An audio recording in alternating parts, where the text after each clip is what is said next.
Module 2 contents are techniques and steps in management and control process, budget preparation, planning and procedures, budgetary control, analysis of variance and performance budgeting, accounting aspects of control including internal audit and control and value for money, analysis and reporting of management and control process and variance reporting. First topic is techniques of management and control process. Process of control. Following are the steps involved into the process of control. First one is establish the standards.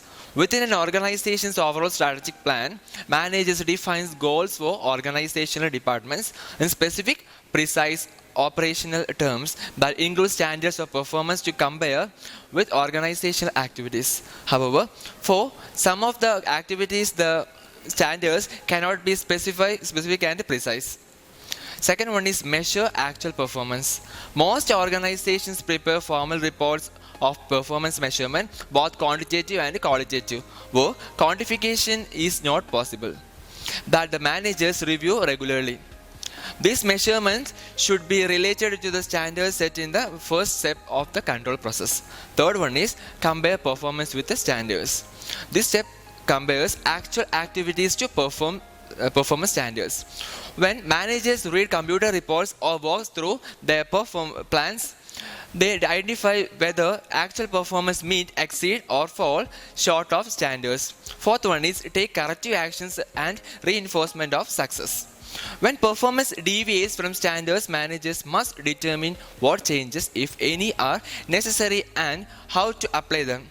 In the productivity and quality-centered environment, workers and managers are often empowered to evaluate their own work. After the evaluator determines the cause or causes of deviations, he or she can take the fourth step, corrective action.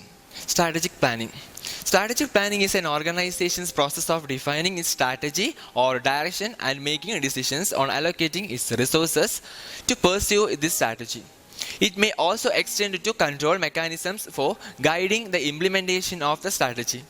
Strategic planning became prominent in corporations during the 1960s and remains an important aspect of strategic management. It's executed by strategic planners or strategists who involve many parties and research sources in their analysis of the organization and its relationship to the environment in which it is competes. Strategic planning is a process and thus has input, activities, output and outcomes. This process, like all processes, has constraints. It may be formal or informal and it is typically iterative, with feedbacks loops throughout the process. Some elements of the process may be continuous and other may be executed as a discrete project with a definitive start and end during a period. Strategic planning provides input for strategic thinking, which guides the actual strategy formation. The end result is the organization strategy, including a diagnosis of the environment and competitive situation, a guiding policy on what the organization is intended to accomplish, and key initiative or action plans for achieving the guiding policy. Steps in management and control process in detail. Four main steps in control process in management are: control as a management function involve the following steps. First one is establishing standards.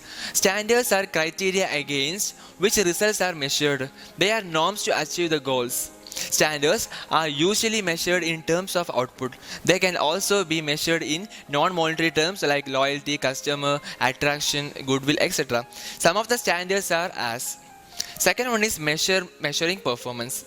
Measurement involves comparison between what is accomplished and what was intended to be accomplished. The measurement of actual performance must be in the units similar to those of predetermined criterion. The unit or the yardstick thus chosen be clear, well defined and easily identified, and should be uniform and homogeneous throughout the measurement of process. Third one is comparing the actual performance with the expected performance. This is the active principle of the process. The previous two, setting the goals and the measurement format, are the preparatory parts of the process. It is the responsibility of the management to compare the actual performance against the standards established. Fourth one is correcting deviations. The final elements in the process is the taking corrective action. measuring and comparing performance, detecting shortcomings, failures, or deviations from plan will be of no avail if does not respond to the needed corrective actions.